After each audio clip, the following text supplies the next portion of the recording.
Hoy, Cataratas Nauyaca celebra 30 años de existencia, en los cuales hemos creado experiencias inolvidables para nuestros visitantes.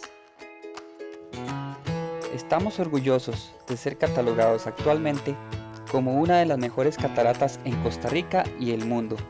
Gracias a ello, seguimos trabajando duro para mejorar aún más nuestras instalaciones y accesibilidad. Todo esto fue posible gracias a una idea loca de un emprendedor a inicios de los años 90. Distinguido por ser un hombre muy trabajador, simpático y bromista, les presentaré a continuación a don Braulio Jiménez Rojas, más conocido por locales y allegados como Don Lulo. Esta es resumidamente la historia de su vida y el nacimiento de Cataratas Nauyaca. Sí, vean, mis papás vivían en San Rafael de Esparza, buscando como más tierra y, y nuevos horizontes. Yo tenía en ese entonces 5 años. Bueno, la cuestión es que nos vinimos por agua. Nos embarcamos en Punta Arenas y mi papá traía ahí vacas y carretas y bueyes y caballos, bueno, de todo traía ahí. Y entonces desembarcamos en Dominicalito. Llegamos a Platanillo, que era donde mi papá había comprado. Y, y entonces, bueno, ahí comenzó papá a trabajar y hacer cosas. Y por cierto, papá murió, lo mataron. Algunos atalantados que andaban en ese tiempo que venían a trabajar a la compañía y yo no sé por qué carajos estaban ahí. Bueno, sucedió lo más feo de la vida porque ya comenzamos a dar tumbos y yo me fui criándome según yo. Eh, ese poquitito que crecí y, y entonces ya fuimos mejor porque Gavino ya se crió y entonces había una yunta de bueyes y que entonces con esos bueyes yo me ganaba 25 céntimos, pero esos 25 céntimos eh, eh, eran 5 peones, porque un peón se le pagaban 5 céntimos en esos tiempos. Y, y, y entonces, a mediodía.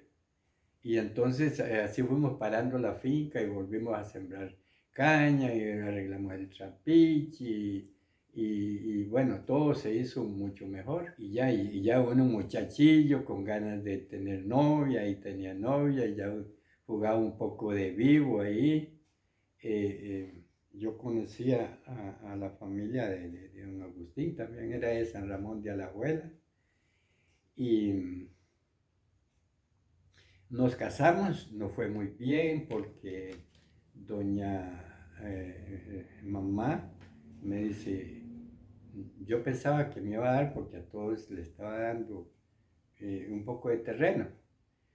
Y entonces, pero me dice, no, yo quiero que usted se quede y entonces que le haga un anexo a la casa y vende el resto de madera. Y le digo yo, ya, y está bien. Con eso Gavino está ahí con ustedes y trabajan juntos. Y entonces, ya comencé yo a ver para dónde me iba. Y me iba para un lado y iba el otro y conseguía viendo a ver cómo era. Yo la verdad era un buen trabajador, porque eso sí, yo aprendí a trabajar y a sacar dulce, a volar hacha, cuchillo, todo lo que yo lo hiciera lo hacía y bien. Y la verdad es que me rendía. Y apareció ese señor Jorge Solano y, y le dije yo, porque, bueno, queríamos comprarla, pero mi tío me fiaba, pero si no era con nardo, pero solo yo no me animaba.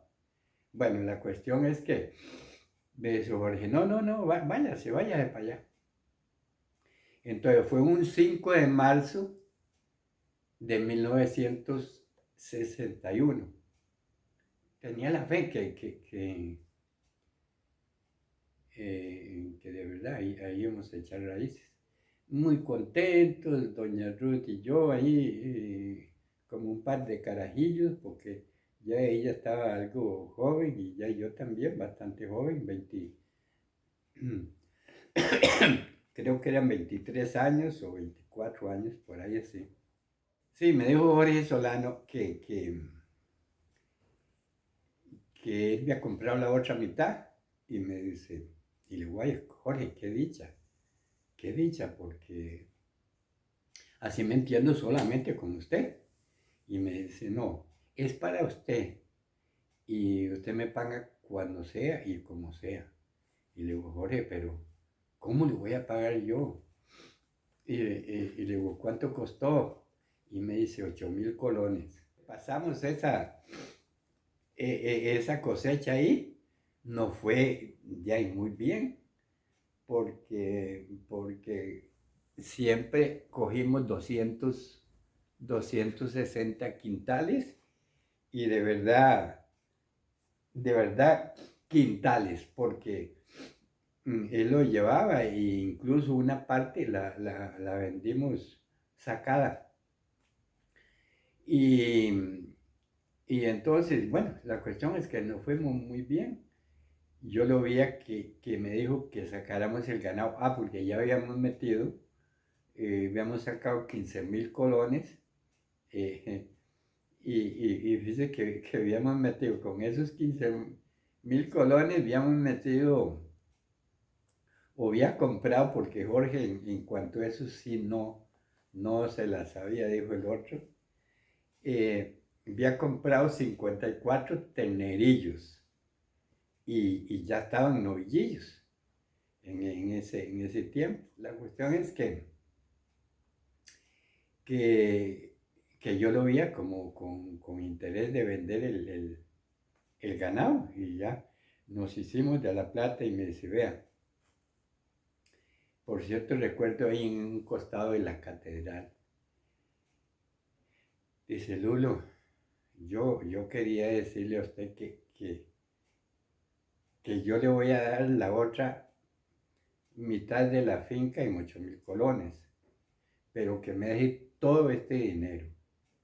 Y yo dije, ay Dios mío, qué duro para mí. Era porque quedaba con una mano adelante y la otra atrás, pero quedaba con la finquita, que era una finquita que era como de 70 hectáreas, la primera.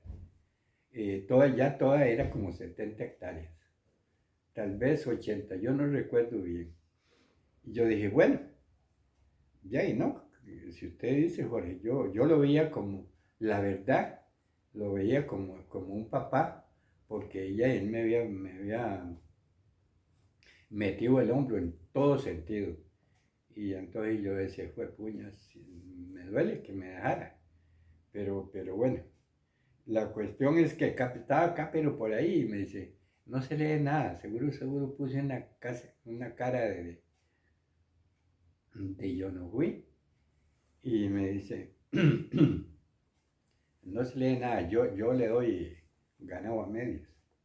Entonces, como ya había pasto, ya a todo eso que habíamos apeado, le echamos pasto.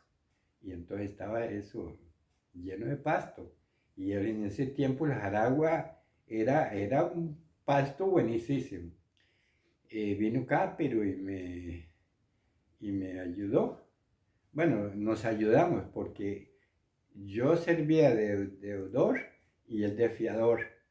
Entonces, eh, él me pagaba los intereses y yo ponía el pasto. Pero él me ayudaba con la sal y algunas vacunas y entonces, bueno, así trabajamos como 3 años. Entonces yo tenía crédito ahí, ya era conocido en el banco. Y entonces, eh, ya entonces yo lo hacía solo. Sacaba alguna platilla, compraba ganado. Entonces ya me metía en Gorte y tenía cría y engorde. Y cría y engorde y así vivimos tamaño tiempo y se vino una prosapia que fue la que arruinó la Jaragua y entonces tuve que mantener menos ganado y, y, y entonces hice algunas, siempre no me quedaba quedito, hice algunas tonteras como que me vendía cherebecos, pintura que no me fue nada bien, hasta cosas de mujer y de niño bueno, vino después y entonces eh, yo no sé si fue que ya se vino el boom de la siembra de árboles. Y entonces yo iba a traer, siempre he sido así como medio loco, y iba a traer bolsas a San José, a la propia fábrica, para que me salieran más baratas, y le vendía al centro agrícola, creo que se llamaba el centro agrícola en ese tiempo. Yo les traía suficientes y vendía.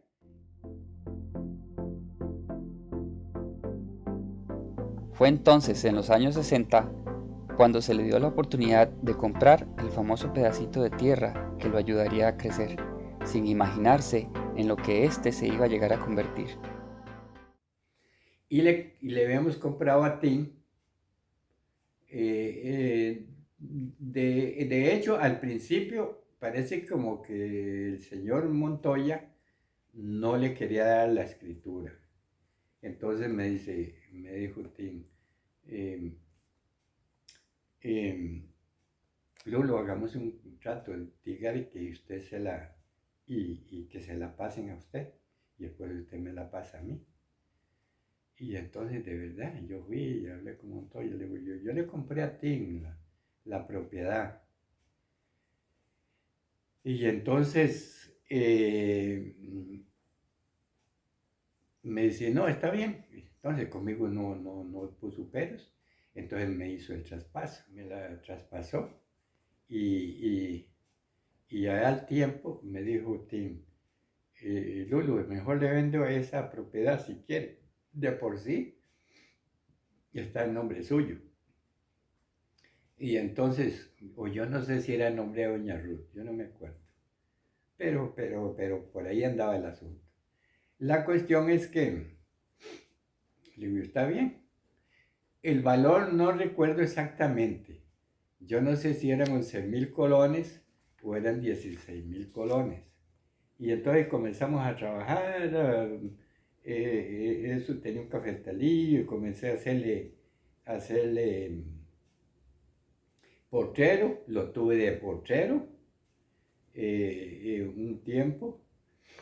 Y después, como se vino el problema de la jaragua, entonces comencé y los sembré de árboles, ahí están esos árboles todavía,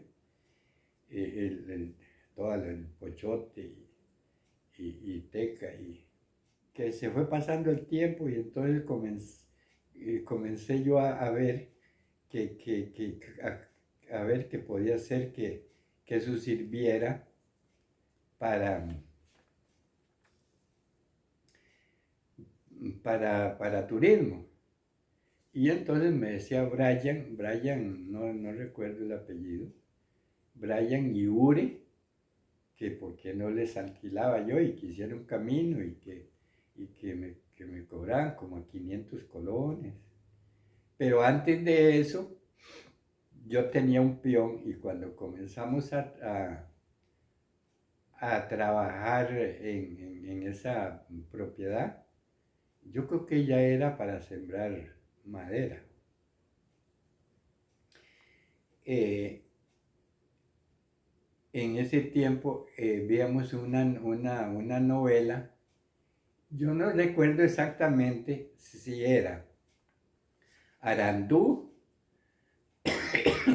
o era Felipe Reyes. Pero por ahí, una de esas dos, porque veíamos las dos. Veíamos las dos. Y entonces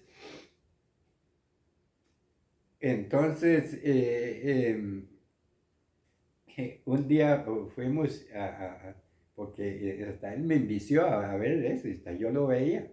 Y entonces veíamos ese capítulo que llegaron a una finca, porque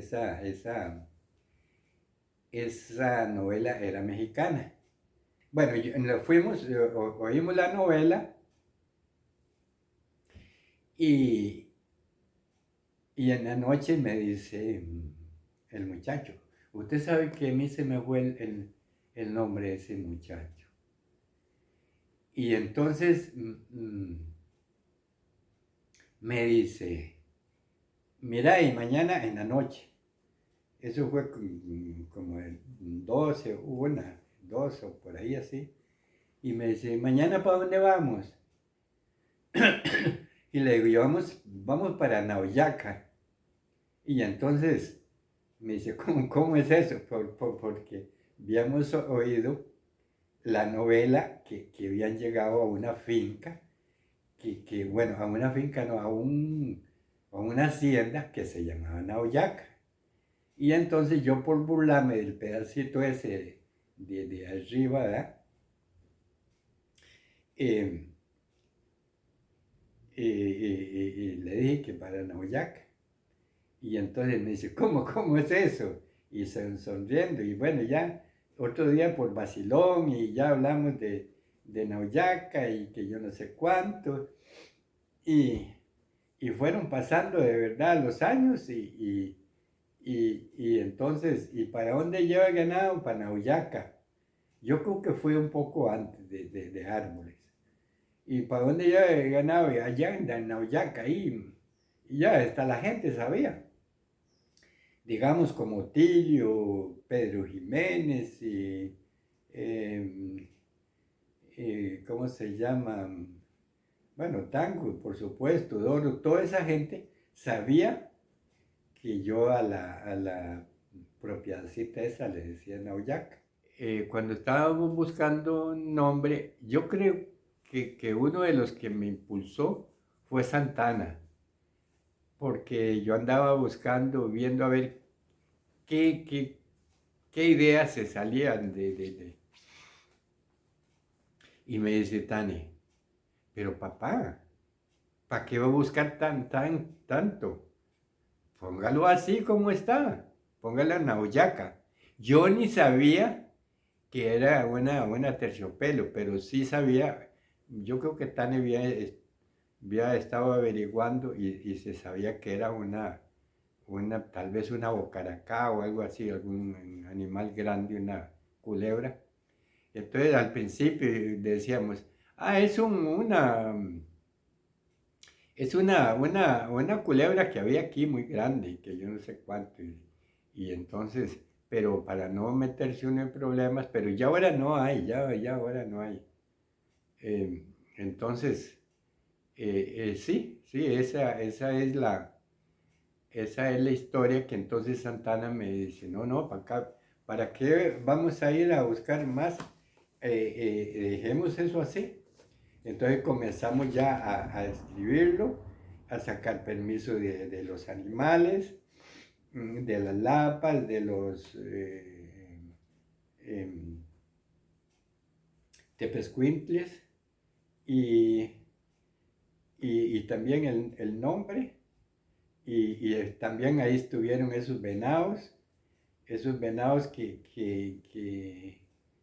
en ese tiempo no era prohibido, pero yo compré dos venaditas. Bueno, compré no, un venadito y una venada. Y después me regalaron del Minay, ya tenía amistades ahí y me regalaron una. Entonces sí las tenía ahí como en 1 hectárea y algo, encerradas, y, pero a los turistas como que no les hacía mucho, menos los de los estados, como que no les hacía mucha gracia los venados, y después se me fue haciendo un problema. Entonces los dejé que se fueran saliendo. Comenzaron a llegar los más mansos, y bueno, también ahora llegan ahí, pero ya los más viejos seguro murieron, y, y, y me costó un poco, pero amancé también los monitos, los carillas. Entonces comenzó Brian y esos a traer gente, yo a hacer camino, y dije yo, no, y yo a traer también pensando en que yo podía hacer lo mismo. Pero eran gente así, de vez en cuando traían una pareja o así, y yo traía, sí traía más, pero ellos eran amistades como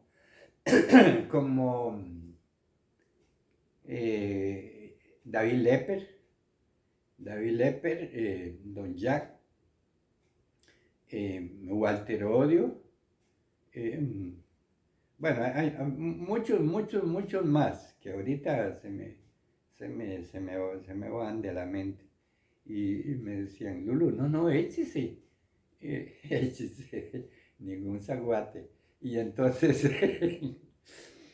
no, échese al agua. Y entonces, eh, yo comencé con ganas de ver qué hacía, y a promover. Mm, algunos hijos, Laura me confesó ahora un día de estos que me decía, al principio, papá, yo pensaba que usted estaba loco. Y entonces, porque comencé a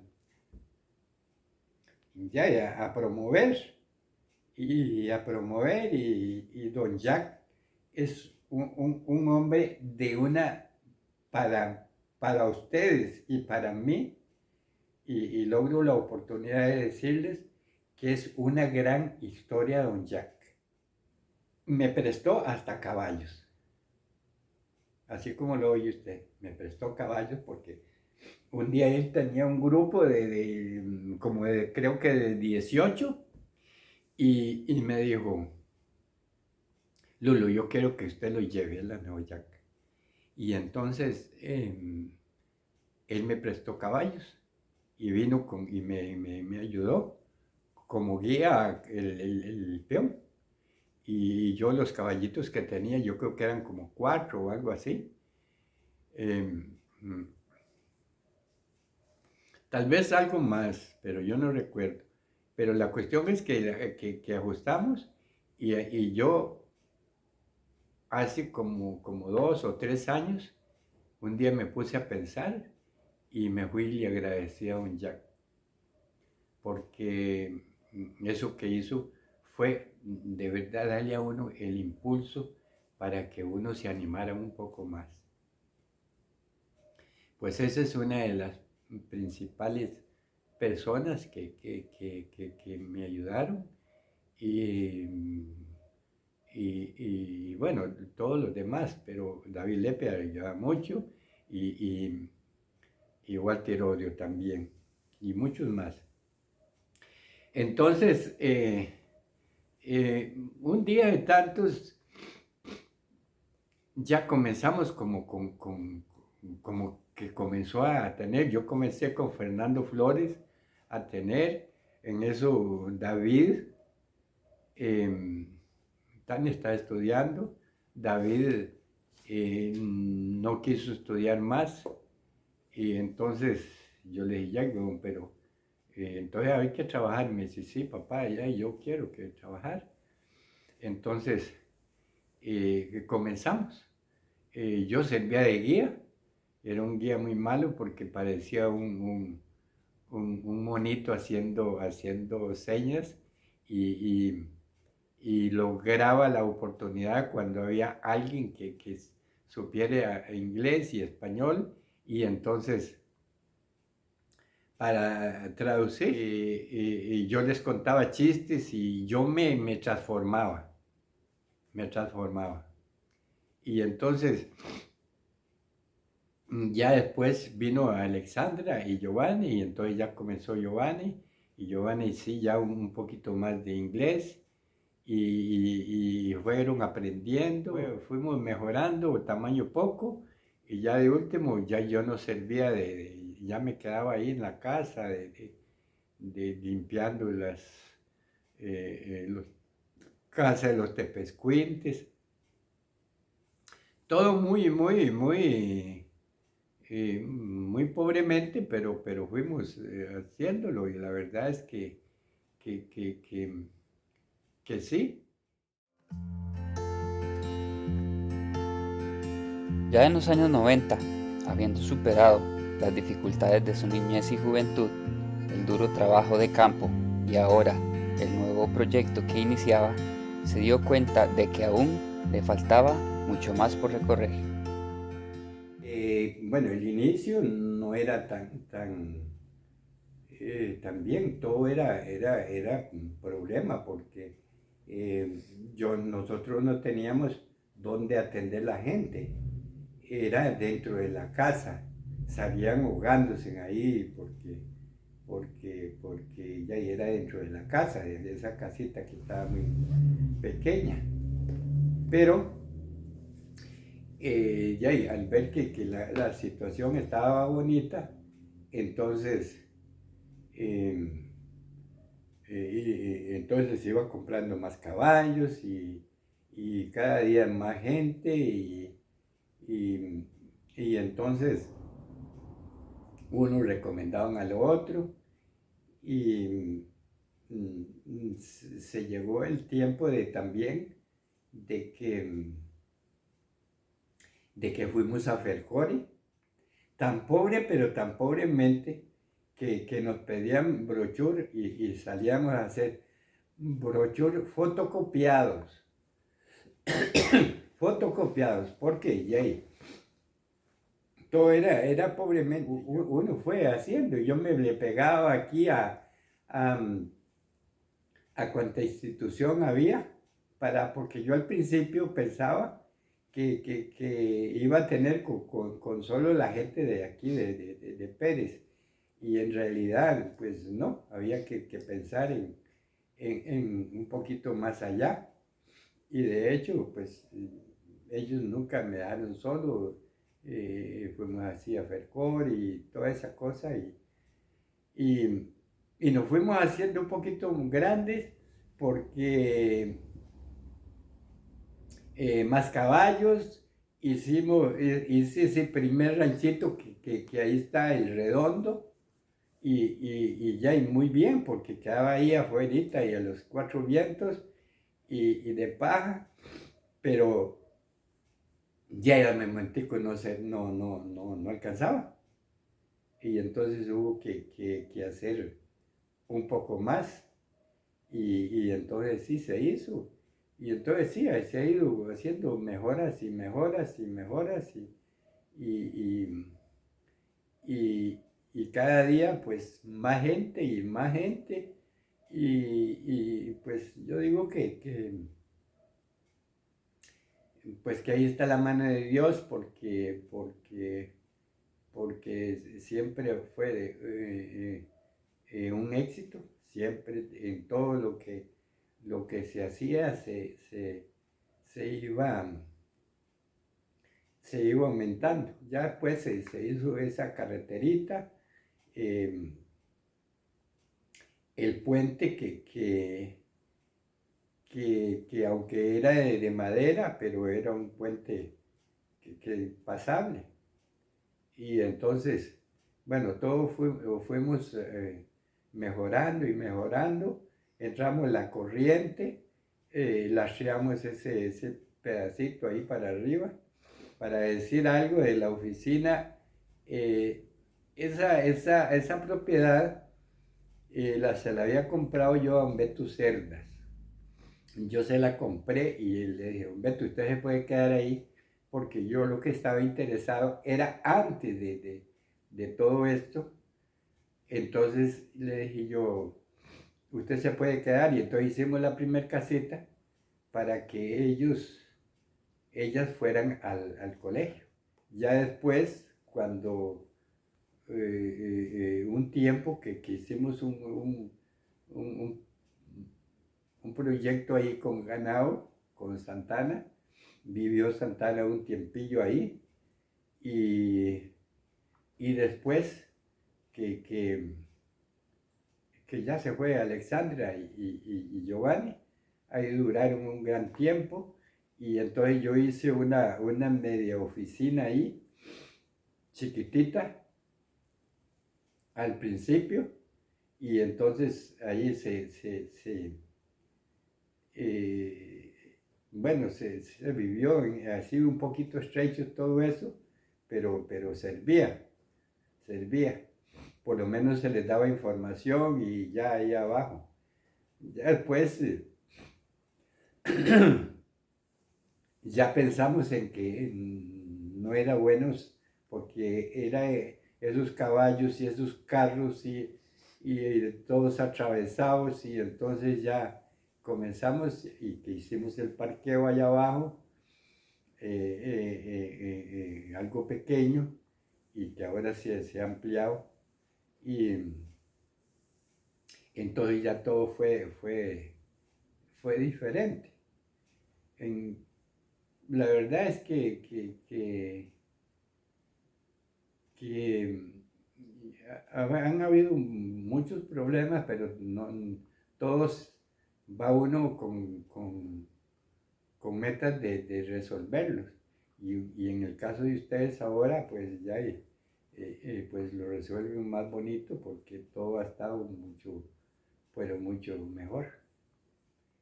En general, esa es más o menos la historia. Actualmente, la familia sigue trabajando y ofreciendo más y mejores facilidades para el disfrute de todos.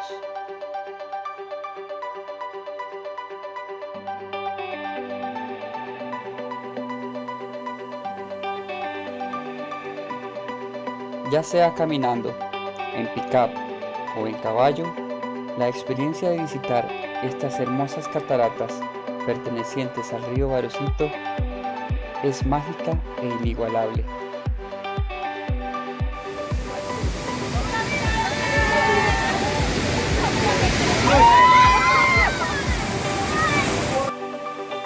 Gracias por compartir estos 30 años con nosotros. Y si les gustó el video, no olviden dejar su like y compartirnos en redes. Para seguirnos en nuestras redes sociales, búscanos en Instagram como Nauyaca_Waterfalls, en Facebook como Nauyaca Waterfalls o Cataratas Nauyaca, y en WhatsApp con el siguiente número. Para encontrarnos más fácil, es mejor con Google Maps, buscándonos como Oficina de Cataratas Nauyaca. Y aún más fácil con este código QR que te va a abrir la aplicación.